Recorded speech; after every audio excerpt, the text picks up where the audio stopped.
मेरी एक आदत है एंड वो आदत है to correlate to different art forms. मतलब कि मेरा मानना है कि आप दो आर्ट फॉर्म्स को साथ में कोरिलेट कर सकते हैं एंड कह सकते हैं कि दोनों के अंदर काफ़ी सारी सिमिलैरिटीज़ हैं। लाइक फॉर एग्जांपल मुझे लगता है कि कुकिंग और फिल्म मेकिंग के अंदर ज़्यादा कोई डिफरेंस है नहीं।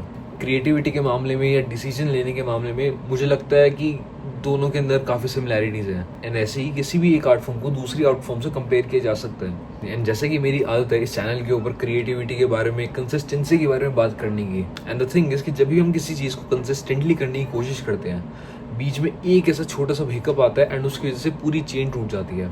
एक छोटी गलती या एक दिन कंसिस्टेंसी मिस करी एंड उसकी वजह से पूरी चेन जितने भी प्रोग्रेस बनाई है वो सब मिट्टी में मिल जाते हैं, बिकॉज उस टाइम पे बंदा गिव अप कर देता है एंड आगे कोशिश भी नहीं करता उस चेन को कंटिन्यू करने की। एंड ऐसा हर किसी के साथ होता है, मेरे साथ भी हुआ है। But in the recent times मुझे एक ऐसी चीज पता चली है जिसके थ्रू ये प्रॉब्लम काफी हद तक सॉल्व की जा सकती है। अब इसे किस तरीके से समझाऊं, एक एनालॉजी के थ्रू समझाता हूँ, जिम की।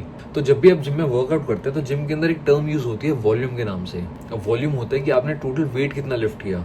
लाइक फॉर एग्जांपल आप एक एक्सरसाइज कर रहे हैं, उसके कितने सेट्स कर रहे हैं, उन सेट्स के अंदर कितनी रिपीटिशन है, उन सबको मल्टीप्लाई करके फिर ऐड करने पर आपको पता चलता है कि आपने एक जिम सेशन के अंदर कितना वेट उठाया टोटल। एंड इसे वॉल्यूम कहते हैं। एंड अगर आप जिम कंसिस्टेंटली करने की कोशिश करें एंड रेगुलरली कर रहे हैं तो आपको चीज़ पता होगी कि वॉल्यूम जो है वो हर वर्कआउट सेशन के अंदर ऊपर नीचे होती रहती है। एंड दैट्स द थिंग, जब भी आप एक चीज़ को रेगुलरली कर रहे हैं, हर रोज करने की कोशिश कर रहे हैं, तो ज़रूरी नहीं है कि जो आपकी वॉल्यूम है वो हर बार सेम ही रहेगी। अगर आपकी बॉडी के अंदर आज ज़्यादा एनर्जी है, आप ज़्यादा रिकवर्ड फील कर रहे हैं, तो आपकी वॉल्यूम उस दिन ज़्यादा होगी। While on the other hand अगर आपकी बॉडी के अंदर रिकवरी इतनी अच्छे से नहीं हुई है, आप फटीग्ड हैं, आप थके हुए हैं, आपके अंदर खाना नहीं है, आपकी वॉल्यूम उस दिन के ऊपर कम होगी। आप उस दिन ज़्यादा वेट लिफ्ट ही नहीं कर पाएंगे बिकॉज आपके अंदर एनर्जी की कमी होगी। बट इसका मतलब क्या है? क्या इसका मतलब ये है कि जिस दिन एनर्जी कम होगी आप उस दिन क्या जाना छोड़ देंगे? नहीं, because the thing about volume is कि जिस दिन आपकी वॉल्यूम ज्यादा है वो उस दिन को बैलेंस आउट करेगी जिस दिन आपकी वॉल्यूम कम है। लाइक फॉर एग्जांपल अगर मैं मंडे को जिम गया हूँ एंड मेरे अंदर एनर्जी है, मैं रिकवर फील कर रहा हूँ, मैं ज्यादा वेट लिफ्ट कर पाऊंगा जिसकी वजह से मेरी वॉल्यूम काफी ज्यादा होगी। While on the other hand अगर मैं वेंसडे थर्सडे को जा रहा हूँ एंड मैं उस टाइम फटीग्ड हूँ, मेरी रिकवरी इतनी अच्छे से नहीं हुई है, तो उस दिन मैं कम वेट लिफ्ट कर पाऊंगा। बट मंडे का दिन जिसमें मैंने ज्यादा वेट लिफ्ट किया था वो उस दिन को बैलेंस आउट कर देगी जिस दिन मैंने कम वेट लिफ्ट किया है।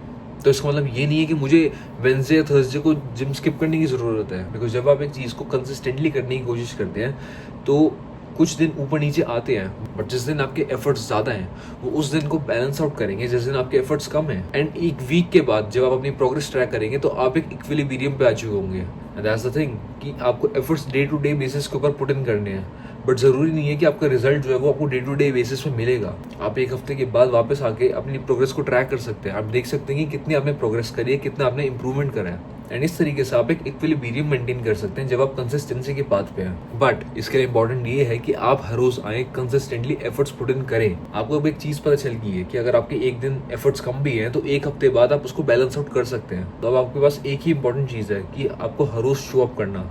अगर जिस दिन आपके एफर्ट्स कम हैं कोई बात नहीं, आप बैलेंस आउट कर सकते हैं। But the thing is the most important thing is to show up every single day, and that's the thing about consistency.